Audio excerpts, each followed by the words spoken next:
Hello students, welcome to the my YouTube channel Soni classes. Students, आज मैं आपके लिए क्लास 12th की फिजिक्स का एक नेक्स्ट वीडियो आपके बीच लेकर आया हूं, जो कि हमारा चैप्टर चल रहा था प्रत्यावर्ती धारा, अल्टरनेटिंग करंट। आज हम इस चैप्टर का दूसरा वीडियो कवर कर रहे हैं। इससे पहले वाली वीडियो मैंने इस चैप्टर की बेसिक कॉन्सेप्ट को क्लियर किया था। आज हम इस चैप्टर की स्टार्टिंग कर रहे हैं कॉन्सेप्ट और टॉपिक के वाइज, ठीक है ना। देखिए, आज का जो हमारा वीडियो होगा उसमें हम सीखेंगे प्रत्यावर्ती धारा का उत्पादन, यानी प्रत्यावर्ती धारा का उत्पादन कैसे होता है। इस वीडियो में मैं आपको कंप्लीट कराऊंगा और ये बहुत ही इंपॉर्टेंट टॉपिक है। देखिए, मैंने आपको पहले ही बता रखा है कि चैप्टर इतना इंपॉर्टेंट है कि बोर्ड एग्जाम में इससे प्रश्न बनते हैं, इसलिए एक एक पॉइंट को आप अच्छे से तैयार करें, ठीक है ना। चलिए स्टार्ट करते हैं। हमारा टॉपिक होगा प्रत्यावर्ती धारा का उत्पादन। प्रत्यावर्ती धारा का उत्पादन।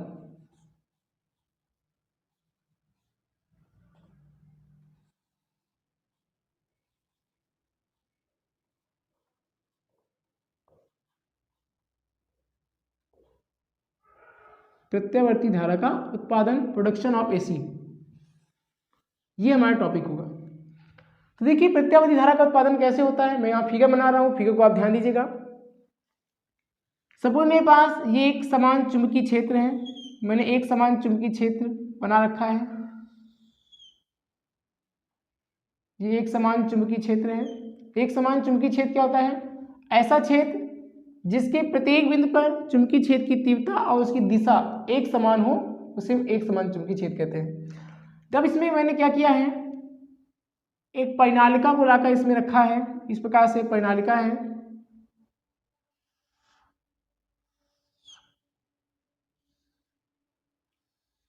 और इसमें मैंने इस प्रकार से कॉपर के तार से इसको लपेट रखा है।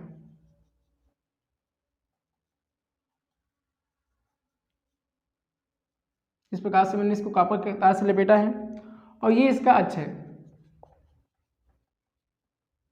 ये इसका अक्ष है, और ये चुंबकीय क्षेत्र के साथ मान लो थीटा कोण बनाए हुए हैं। ठीक, इस प्रकार से फिगर को ध्यान दीजिएगा।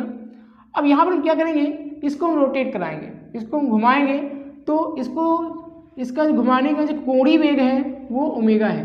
कोणीय वेग क्या है? ओमेगा है, जिसको रोटेट कराएंगे, और रोटेट कराने में, इसको घुमाने में जो समय लगेगा वो क्या है? टी है, ठीक है ना। इस प्रकार से इसको आप ध्यान दीजिएगा। अब यहाँ पे चलिए स्टार्ट करते हैं टॉपिक। देखिए, यहाँ पे इंपॉर्टेंट कॉन्सेप्ट है, यहाँ पे बहुत से फॉर्मूलों का प्रयोग किया जाएगा, इसलिए आप ध्यान दीजिएगा, ठीक है ना। सबसे पहले यहाँ पे स्टार्टिंग करेंगे, चूंकि हमने पढ़ रखा है जो ओमेगा बराबर होता है थीटा अपान टी। ओमेगा बराबर क्या होता है? थीटा अपान टी होता है, ये आपने पढ़ा होगा। अब यहाँ से हम थीटा का मान निकालें, दैट इंप्लाइज थीटा बराबर क्या हो जाएगा, इधर आ जाएगा, बटे में है, गुणे में हो जाएगा ओमेगा टी।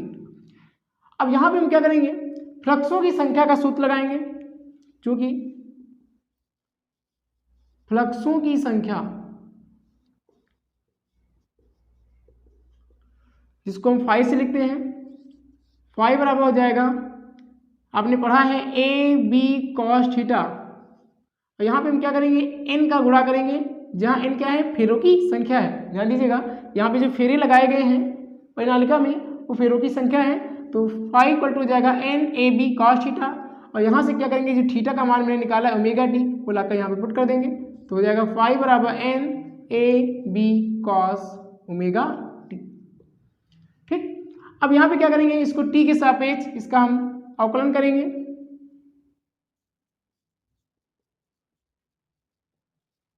टी के सापेक्ष अवकलन,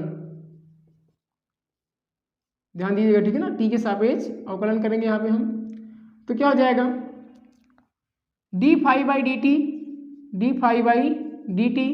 इक्वल टू हो जाएगा D by D T N A B cos omega T, ये हो जाएगा।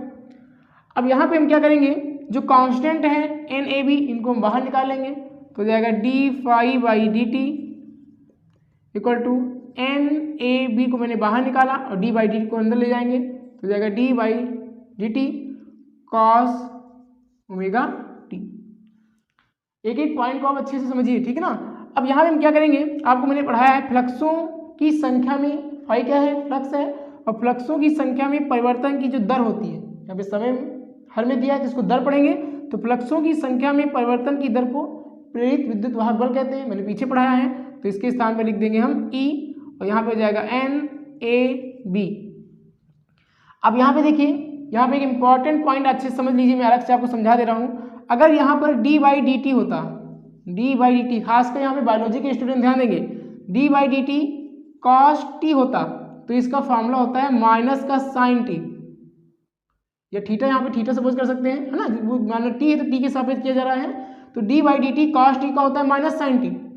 लेकिन यहाँ पर देखिए t के साथ यहाँ पे ओमेगा भी लगा हुआ है, तो यहाँ पे ओमेगा का भी अवकलन किया जाएगा। तो मैं आपको बता दे रहा हूँ, तो यहाँ पे देखिए कॉस ओमेगा यहाँ पे एक्स्ट्रा है, तो अवकलन में क्या होता है, यही ओमेगा एक बार आगे आ जाता है। जो मैं आपको टेक्निक दे रहा हूँ ध्यान दीजिएगा, यहाँ पे अवकलन में क्या होता है, जो यहाँ पे एक्स्ट्रा ओमेगा है इसको हम आगे भी लिख देते हैं, इसका अवकलन करेंगे तो आगे आ जाएगा, तो हो जाएगा NAB ओमेगा, और यहाँ पे जब इसका हम अवकलन करेंगे तो क्या हो जाएगा माइनस का साइन, देखिए फार्मूला माइनस साइन होता है ना, और ओमेगा टी।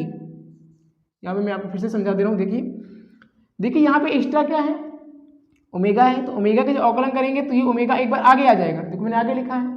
अब जब इसका हम फार्मूला लगाएंगे तो माइनस साइन टी आएगा, तो माइनस साइन, लेकिन यहाँ पे ये ऐसा नहीं कि यहाँ पे सिर्फ टी लिख दो, ओमेगा आगे आ गया तो यहाँ नहीं लिखना है, ओमेगा को यहाँ भी लिखना है, और ये तो आपका ओमेगा टी है तो वो तो रहेगा ही, लेकिन जब ओमेगा का यहाँ पे हम अवकलन करेंगे तो आगे आ जाएगा। और यहीं पे यदि समाकलन करते, आगे हम समाकलन पढ़ेंगे, तो ये ओमेगा जो होता है वो बटे में चला जाता है, समाकलन में बटे में चला जाता है, अवकलन में आगे आ जाता है। इस बात को आपको ध्यान रखना है, ठीक है। ये मैंने आपको अलग से इसलिए समझाया है क्योंकि यहाँ पे लोग गलती कर देते हैं, ठीक है ना। अब यहाँ पे देखिए E इक्वल टू क्या हो जाएगा NAB, इस माइनस को हम आगे कर दें, देखिए माइनस को हम आगे कर देते हैं माइनस, और यहाँ पे हो जाएगा साइन ओमेगा टी। इस बात को आपको ध्यान देना है। मैंने क्या किया, इस माइनस को मैंने बाहर कर दिया है। इस प्रकार से मैंने किसका मान निकाला है, E का मान निकाल लिया है। अब हम क्या करेंगे, इतने को हम E0 मान लेंगे। देखिए यहाँ पे हम इसको एज के दे रहे हैं, फॉर्मूला आप लिख लेना, ठीक है ना। अब यहाँ पे हम क्या करेंगे, इतने को हम E0 मान लेंगे। देखिए यहाँ पे ओमेगा है ना, ओमेगा यहाँ पे छूट गया है, यहाँ पे ओमेगा भी लिखेंगे। देखो NAB omega sine omega T.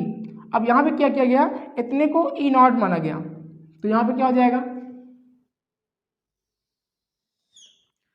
E equal to हो जाएगा E0 sine omega T, sine omega T. ये होता है विद्युत वाहक बल का सूत्र। इसको आपको लर्न करना है, ये आगे चल के काम आएगा।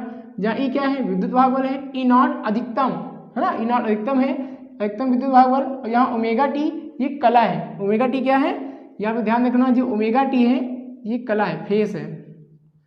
कला का मतलब होता है ये किसी क्षण विशेष पर धारा की स्थिति और दिशा बताने वाला कारक होता है। ये आगे चल के अभी हम पढ़ेंगे, सर्किट पढ़ेंगे, वहाँ पे मैं आपको कला के बारे में समझाऊंगा। तो यहाँ पे ध्यान दीजिए, ये कला क्या है, किसी क्षण विशेष पर धारा की स्थिति और दिशा बताने वाला कारक, ठीक है ना। तो ये कला हो जाएगा। अब यहाँ पे ये आपको मैं यहाँ पे संकेत दे देता हूँ, चूंकि जो यहाँ पे मैंने इसको माना है E0 वो बराबर किसके होता है, माइनस का NAB ओमेगा। ये यहाँ पे इसको E0 माना गया है, इसको भी ध्यान रखना है आपको, इस वैल्यू को आपको लर्न करना है, आगे काम आएगा, ठीक है ना। अब इसको यदि विभव के रूप में हम इसको लिखना चाहें तो यहाँ पे क्या हो जाएगा, इसको विभव के रूप में लिखना चाहें तो इसको लिख सकते हैं V बराबर V0 साइन ओमेगा टी, ये विभव के रूप में हो जाएगा। और यदि इसको हम प्रतिरोध के रूप में लिखना चाहें तो इसमें क्या करेंगे, देखिए यहाँ पे इसमें हम क्या करते हैं कि इसको यदि धारा के रूप में निकालना चाहें तो इसको हम प्रतिरोध से इसका भाग कर दें, यानी V/R इक्वल टू हो जाएगा V0/R साइन ओमेगा टी। मैंने क्या किया, दोनों पक्षों में R से भाग कर दिया है। तो यहाँ आपने फॉर्मूला पढ़ा होगा V बराबर I इंटू R, ये ओम के नियम में आपने पढ़ा होगा, V बराबर I इंटू R होता है। तो यहाँ पे R को इधर ले आए तो V/R इक्वल टू क्या हो जाएगा I, तो V/R क्या बन जाएगा I, यानी धारा के रूप में ये बन जाएगा। तो यहाँ पे क्या लिखेंगे, देखिए ये हमारा हो जाएगा I बराबर, इसके स्थान में लिख देंगे I0 साइन ओमेगा टी। ये फार्मूला आगे चलकर बहुत काम आएगा। ये तीनों फार्मूले आपको अच्छे से कंप्लीट करना है, ये तीन फार्मूले, ठीक है ना। तो यहाँ पे मैंने आपको विद्युत वाहक बल के रूप में बता दिया, विभव के रूप में बता दिया, और उसकी धारा के रूप में मैंने आपको फार्मूला बताया है। तीन फार्मूले मैंने आपको दिए प्रत्यावर्ती धारा के उत्पादन में। इन तीनों फार्मूले को आपको बहुत अच्छे से कंप्लीट करना है। आगे चलकर ये बहुत काम आएंगे। अभी हम सर्किट पढ़ेंगे, वहाँ पे फार्मूले यूज किए जाएंगे, इसलिए इस वीडियो में मैं आपने जो फार्मूले मैंने आपको बताए हैं इनको आपको कंप्लीट करना है, ठीक है ना। पूरा चैप्टर इंपॉर्टेंट है, इसलिए एक एक पॉइंट को आप अच्छे से कंप्लीट कीजिए। नेक्स्ट वीडियो में हम इससे जुड़े आगे के टॉपिक को लेकर आएंगे। बस आप लगातार एक एक वीडियो को देखें, जिससे आपको सभी चीज़ें अच्छे से क्लियर हो जाएंगी, ठीक है ना। चलिए फिर मिलते हैं। वीडियो पसंद आई हो तो वीडियो को लाइक करें, और चैनल पर नए हो चैनल को सब्सक्राइब जरूर करें, और कमेंट में अपनी राय जरूर दें कि आपको वीडियो कैसी लगी। अपनी राय जरूर दिया करें कि मतलब कोई भी आपको दिक्कत हो तो आप जरूर बताएं, ठीक है ना, जिससे आपकी समस्या का हम समाधान करेंगे। Thank you.